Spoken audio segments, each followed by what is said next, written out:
so in love with you. You just hug me and give me. Assalamualaikum warahmatullahi wabarakatuh. Nama saya Putri Nora Jingga, NIM 20071349999. Nah, saya ingin menjelaskan tentang pembuatan desain toilet bandara yang menerapkan 7 prinsip desain. Nah, yang pertama itu konsep. Jadi kami mengambil konsep burung yang sedang terbang dari atas. Kenapa kami mengambil burung? Karena bandara adalah tempat perhentian dari pesawat, dan pesawat sendiri itu diambil dari bentuk burung. Itu kenapa kami mengambil dasarnya yaitu bentuk burung.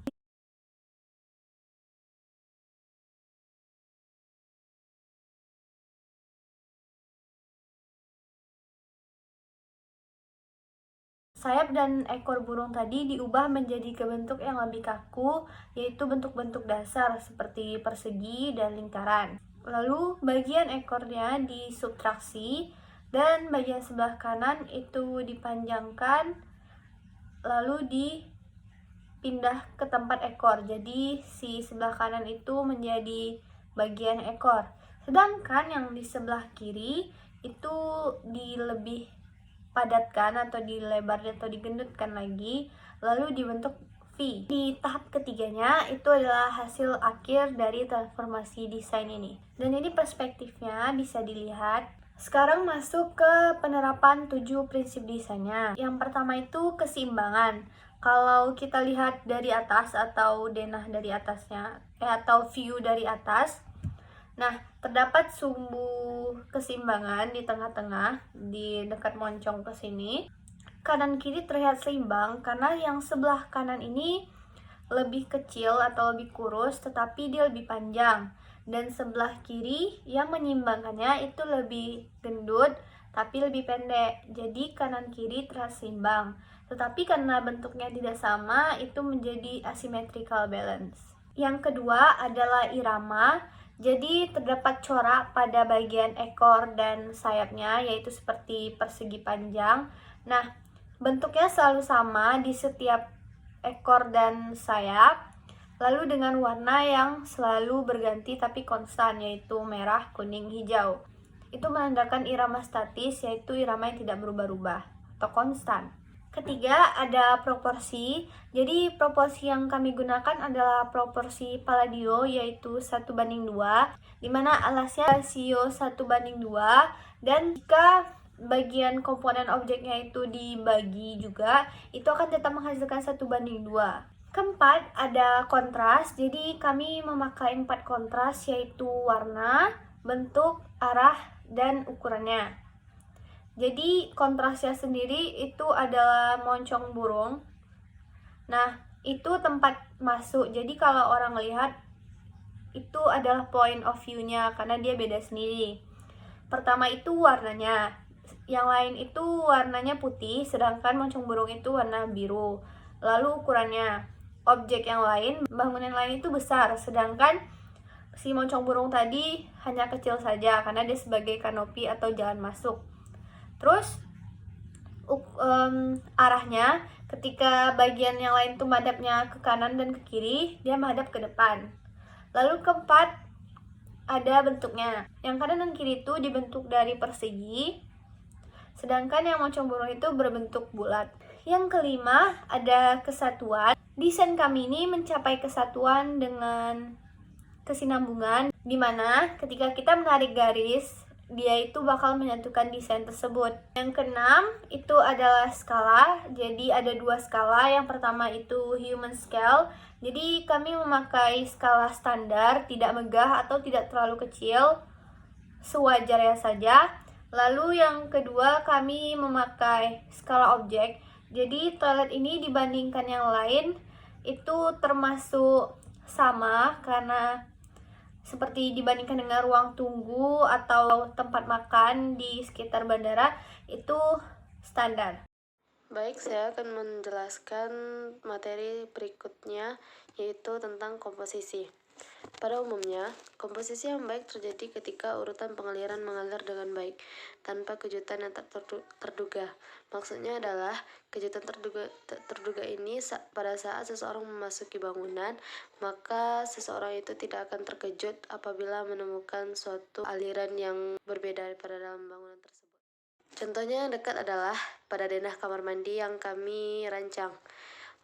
Ketika seseorang memasukinya, maka ia akan sampai pada zona publik atau zona yang meliputi banyak orang. Adapun zona tersebut ialah wastafel dan ruang tunggu. Pada wastafel ini dibagi menjadi dua, yaitu untuk orang umum atau orang normal, dan wastafel khusus untuk pengguna disabilitas. Di sini fasilitas yang digunakan adalah fasilitas yang dapat memudahkan seorang pengguna disabilitas. Lalu setelah melewati zona publik, maka seseorang akan mencari zona personal atau menuju zona personal, yaitu ruang yang bersifat pribadi yang hanya meliputi satu atau dua orang paling banyak. Dua orang ini bermaksudkan seperti keluarga atau kerabat dekat atau teman dekat. Yang termasuk dalam zona tersebut ialah kamar mandi dan toilet. Pada kamar mandi dan toilet ini pun dibagi menjadi dua, yaitu untuk orang normal dan satu lagi dikhususkan untuk pengguna disabilitas. Khusus untuk toilet perempuan, zona personal ini menambahkan satu ruangan, yaitu ruang menyusui bagi ibu-ibu yang memiliki anak bayi. Baiklah, saya akan menjelaskan prinsip desain yang ada pada toilet wanita bandara ini. Yang pertama, proporsi. Proporsi yang digunakan pada toilet bandara ini adalah proporsi yang pada bagian toiletnya. Itu kalau dilihat dari denahnya itu berbentuk persegi panjang yang memanjang gitu. Jadi satu toilet itu bentuknya persegi panjang. Yang selanjutnya ada irama. Jadi toilet wanita yang didesain ini memiliki irama statis, yaitu pada bagian toilet wanita yang terdiri dari 4 toilet duduk dan 2 toilet jongkok, serta 1 toilet disabilitas. Itu menggunakan irama statis. Sedangkan bagian kamar mandi dan bagian wastafel itu menggunakan irama dinamis. Selanjutnya komposisi. Komposisi yang digunakan pada toilet ini menurut saya sudah pas. Jadi urutannya itu kan pertama ruang tunggu.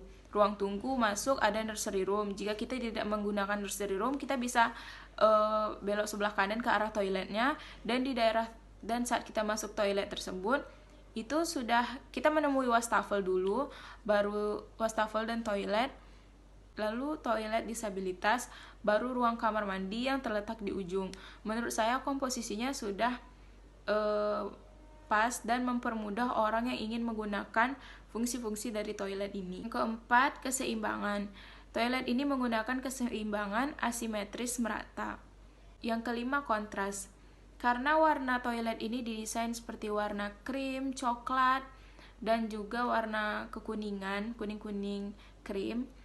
Menurut saya bagian yang kontras dari toilet ini adalah bagian wastafelnya, karena bagian wastafelnya itu memiliki warna abu-abu, sehingga itu bisa dilihat kontrasnya dari warna. Selanjutnya skala. Jadi saya menggambarkan toilet wanita ini dengan skala yang berbeda-beda. Yang pertama pada bagian ruang tunggu itu saya menggunakan skala. Lalu saya juga ada menggambar dengan menggunakan skala 1:2. Yang terakhir adalah kesatuan. Menurut saya, kesatuan dari berbagai elemen toilet bandara wanita ini sudah pas, karena toilet ini sudah didesain dengan menggunakan prinsip desain yang baik dan benar. Baiklah, saya di sini akan menjelaskan tentang desain toilet cowok. Sebelum masuk ke detail-detailnya, saya akan menjelaskan terlebih dahulu komposisi yang saya buat pada desain toilet cowok ini. Jadi komposisi yang saya buat itu memiliki alur dari ruang publik ke tempat yang ruang lebih privat. Jadi seperti pada denahnya dapat dilihat bahwa pada bagian paling depan itu adalah ruang tunggu. Ruang tunggu ini merupakan ruang publik karena jika orang yang tidak berkepentingan untuk masuk ke ruang privat, maka dapat menunggu di situ. Selanjutnya masuk ke daerah ruang privat seperti daerah urinoir dan juga daerah kloset. Jadi masuk lebih dalam lagi ada daerah yang lebih privat lagi, yaitu daerah untuk tempat mandi. Jadi tempat mandi ini dibutuhkan karena pada suatu keadaan para penumpang bandara bisa saja memiliki jalur transit yang lebih lama, jadi memerlukan kebutuhan mandi. Maka diperlukan juga untuk daerah tempat mandi di toilet bandara ini. Selanjutnya untuk desain di dinding ruang tunggunya. Jadi desain dinding ruang tunggu ini pun turut memberikan penekanan irama, di mana penekanan iramanya itu didapat dari perletakan dari posisi lukisan yang diletakkan berubah-berubah secara teratur. Ada yang di atas, ada yang di bawah, ada yang di atas, dan ada yang di bawah. Jadi terlihat ada pengulangan pola dari peletakan itu. Begitu pula dengan elemen kotak pada dindingnya, di mana turut memberikan penekanan irama. Ada kotak yang mengarah persegi panjang mengarah ke bawah, persegi panjang mengarah ke atas, persegi panjang mengarah ke bawah, persegi panjang mengarah ke atas. Jadi penekanan irama itu didapat dari perletakan lukisan ataupun desain dari dindingnya itu sendiri. Untuk detail yang pertama yaitu kursi tunggu. Jadi kursi tunggu ini saya buat memiliki dua ketinggian yang berbeda. Yang pertama bentukan tabung dengan bantalan di atasnya, itu tuh diperuntukkan orang-orang dewasa. Jadi saya buat rentang ketinggiannya itu di antara 43 sampai 46 cm. Jadi prinsip iramanya ini terinspirasi dari karakter-karakter atau tipikal dari orang yang dewasa, di mana orang dewasa ini berpikir lebih rasional dan berpikir itu secara terstruktur. Oleh karena itu prinsip irama yang saya gunakan adalah prinsip irama yang dinamis dengan perubahan yang teratur, seperti dilihat pada penekanan warnanya, coklat tua, coklat muda, coklat tua, dan coklat muda. Jadi bisa dilihat ada penekanan irama yang dinamis di situ. Selanjutnya untuk kursi yang lebih rendah diperuntukkan untuk anak-anak. Jadi konsep yang saya dapatkan ini berdasarkan dari karakter anak-anak yang cenderung aktif dan memiliki improvisasi. Jadi penekanan irama ini terlihat daripada penggunaan warna yang lebih bervariasi, yaitu ada 3 warna, warna coklat tua, warna kuning, dan warna krem. Pada tingkatan paling atas itu tuh ada penekanan irama yang dinamis, di mana ada penekanan irama krem, kuning, krem, kuning, krem, kuning. Begitu juga dengan yang di bawahnya. Akan tetapi hal yang berbeda pada tingkatan yang antara itu. Jadi disinilah saya membuat kesan dari aktif dan improvisasi dari anak-anak kecil, di mana pasti tidak akan ada yang diam jika diatur. Oleh karena itu penggunaan warna itu lebih banyak dan lebih bervariasi, yaitu warna coklat tua, kuning, krem, coklat tua, kuning, krem. Pada bagian bawahnya dibalik jadi krem, kuning, coklat, krem, kuning, coklat. Jadi itulah penekanan irama dinamis yang berubah-ubah dari karakter. Selanjutnya untuk desain dari urinoir. Jadi urinoir ini didesain dengan tanaman penyerap bau tak sedap. Jadi tanaman penyerap bau tak sedap yang saya ambil di sini adalah yang pertama tanaman geranium, yang kedua itu adalah tanaman lidah mertua.